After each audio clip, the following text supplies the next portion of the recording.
өлеңім тасқындаса арнасынан, ақын балаң бір көзілім арнасынан. Өз жайымды баяндасам іркілместен, тілім кепіл тура жолдан таңбасынан.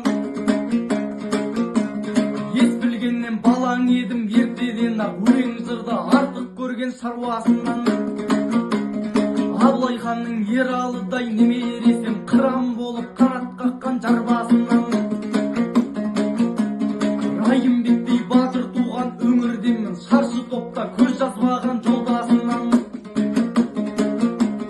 Қасиетін кие тұтқан мекеннемін, еш уақытта құп кетпеген қамбасынан.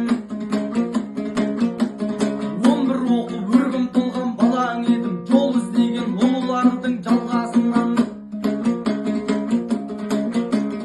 Құтқармас қарсы шауып келгеніңді, қызыл тілім құдіретті шалмасынан.